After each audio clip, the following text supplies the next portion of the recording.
اوبو من كام يوم اطلقت عائله الاوبو رينو 13 الجديده، اللي انا عايز اتكلم عنه في الفيديو ده وشايفه من اقوى الصفقات اللي انت ممكن تجيبها. وافضل صفقه دلوقتي عند اوبو هو الاوبو رينو 13 العادي، لا الاف ولا ال 13 برو. وقبل ما تهاجمني وقبل ما تقول لي اي حاجه، انزل الاول ادعس زرار لايك، كسر زرار الاشتراك وفعل الجرس عشان يوصلك مني دايما كل جديد. وزي ما اتعودت معايا ان دايما انا راجل حيادي، بديلك المعلومه بشكل حيادي، لا بنحز شركه اوبو. انا هجيب لك اقوى موبايلين في الفئه بتاعه الاوبو رينو 13 ونحطهم قصاده ونشوف هل فعلا الموبايل ده بيقدم قيمه مقابل سعر ولا لا. فادعس اللايك، كسر الاشتراك وفعل الجرس عشان يوصلك مني دايما كل جديد. اما دلوقتي بقى خلينا نخش في تفاصيل الفيديو.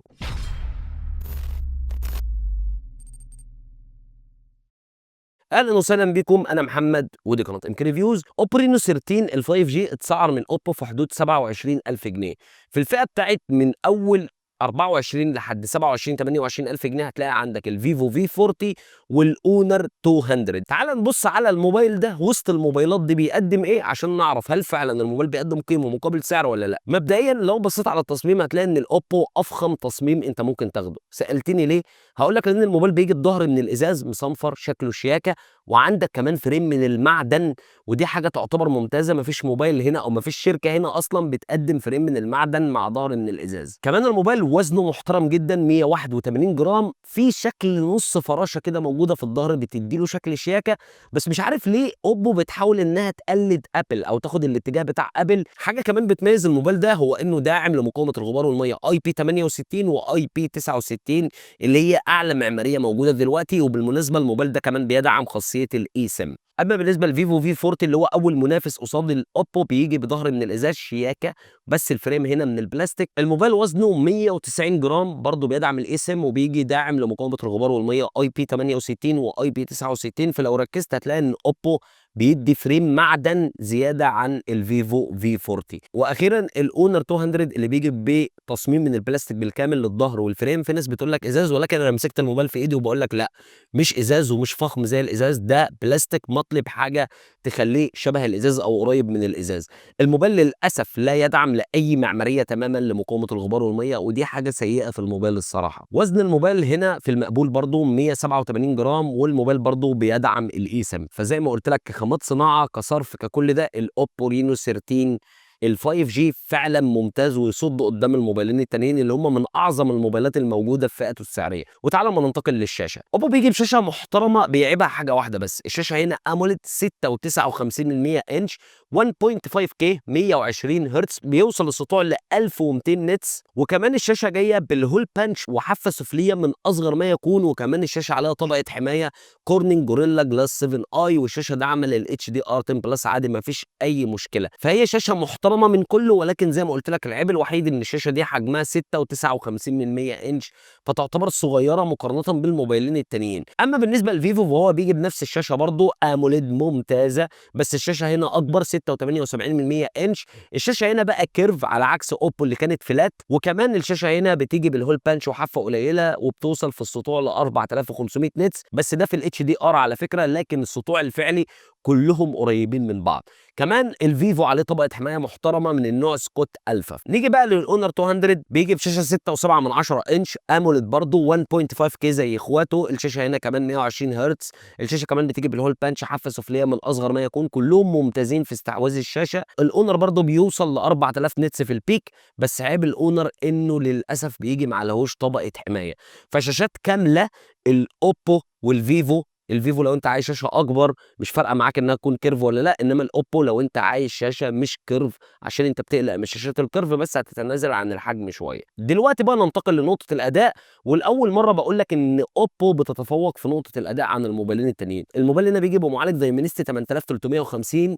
المعالج ده قوي جدا، 4 نانومتر، بيعدي المليون و300 الف نقطه على انتوتو، اقوى من السناب دراجون 7 جين 3 الموجود في الفيفو في 40 والموجود في الاونر 200. كمان هنا انت معاك في الاوبو 12 256 ودي النسخه المتسعره ب 27000 جنيه، واللي بيميز الموبايل ده ان هو بيجي باندرويد 15 من العلبه وعليه كلر او اس 15. اما بالنسبه للاونر وبالنسبه للفيفو الاثنين برضو 12 256 ولكن الاثنين بيجوا باندرويد 14. الاونر عليه ماجيك او اس 8 والفيفو عليه واجهه فان تاتش 14 بتاعه فيفو، والثلاث موبايلات بيدعموا تركيب شريحتين فقط ومفيش تركيب كارت ميموري. فالاداء محترم بامانه، الاداء محترم في الثلاث موبايلات، ولكن اوبو اقوى في الاداء اليومي واوبو اقوى في اداء الالعاب. لو انت عايز معالج قوي على الفئه السعريه دي فعلا الاوبو رينو 13 هو اقوى معالج موجود دلوقتي في الموبايلات الضمان المحلي، ماليش دعوه بالموبايلات الدوليه، لان لو هنبص للموبايلات الدوليه هقول لك البوكو اف 6 برو يتفوق عليهم كلهم، بس انت لسه هتدفع عليه ضريبه. فلحد الان الاوبو قادر يصد قدام الموبايلات القويه اللي احنا بنقول عليها من اقوى الموبايلات اللي موجوده. وننتقل بقى لنقطه الكاميرات. اوبو بيجي بثلاث كاميرات خلفيه في الظهر، كاميرتين مستخدمين، الكاميرا الاساسيه 50 ميجا بكسل مع او اي اس وكاميرا 8 الترا وايد، والكاميرا الثالثه هي كاميرا 2 ميجا بكسل للعزل، والصور اللي بتطلع منه كويسه محترمه جدا تليق على الفئه السعريه بتاعته، مش بعيده خالص عن المنافسين. ولكن عيبه ان ما فيهوش كاميرا 2 اكس او 2.5 اكس او اي حاجه من دي، كان نفسي يكون في كاميرا تيليفوتو. وبالنسبه للكاميرا الاماميه فهي برده محترمه، صورها كويسه، كاميرا 50 ميجا بكسل بتيجي مع اوتو فوكس وبرده بتدي لك تصوير فيديو 4K. فعلا الموبايل صوره حلوه، الموبايل صوره منافسه جدا، ولكن زي ما قلت لك اعتراضي ان ما فيش كاميرا تيليفوتو موجوده في النسخه البرو، الاغلى من كده بكتير. اما بقى بالنسبه للفيفو فهو في ثلاث كاميرات 50 ميجا بكسل، كاميرا اساسيه، كاميرا الترا وايد، وكاميرا اماميه، والكاميرا الاساسيه فيها او اي اس، والتعاون هنا مع زايس وبيقدم واحده من اقوى الكاميرات. فعلا الفيفو كاميراته خطيره وما زالت بتنافس لحد الان، بس انا يمكن ميال للفيفو اكتر، الشاربنس اكتر في الفيفو وخصوصا في الكاميرا الالترا وايد لان ما عجبتنيش قوي في الاوب. اما الاونر بقى ويعتبر اكتر توليفه كاميرات متوازنه فيهم، كاميرا اساسيه 50، كاميرا تيليفوتو 50 اللي بفتقدها الفيفو والاوبو، والكاميرا دي بتدي لك صور 2.5 اكس وبتوصل معاك ل 50 اكس، وهنا التعاون مع استوديو هاركورت بتاخد صور ممتازه ولوكات حلوه قوي في تصوير الاشخاص. والكاميرا الثالثه في اونر هي كاميرا 12 ميجا بكسل الترا وايد، الصور حلوه برده وكل حاجه، ولكن لو بتدور على تصوير الاشخاص فقط اللي هي صور البورتريه عايز اقوى حاجه هتاخد الاونر. لكن ككاميرا اساسيه ثلاثه بصراحه حلوين جدا، يمكن اميل للفيفو اكتر عشان خاطر زي ما قلت لك الكاميرا الالترا وايد في الفيفو 50 فبتدي لك تفاصيل اكتر من الاونر ومن الاوبو. الثلاث موبايلات بيقدموا لك بصمه كويسه موجوده تحت الشاشه، والثلاث موبايلات بصماتهم حلوه سريعه، بصمه اوبتيكال طياره ما فيش اي مشكله تماما. الثلاثه بيجوا بسماعات ستيريو، الثلاثه ما فيهمش مدخل 3.5 مللي، الثلاثه فيهم ان اف سي، الثلاثه فيهم ميكروفون ثانوي والعزل الضوضاء، والثلاث موبايلات فيهم كل المستشعرات ما فيش اي حاجه ناقصاهم لان دي موبايلات غاليه مش رخيصه. واخيرا عندك الاوبو بيجي بحجم بطاريه عملاق 5600 ملي امبير مع سرعه شحن 80 واط والشاحن موجود في العلبه. اما الفيفو فبيجي ببطاريه اقل شويه 5500 ملي امبير ومعاك سرعه شحن صاروخ برده 80 واط والشاحن موجود في العلبه.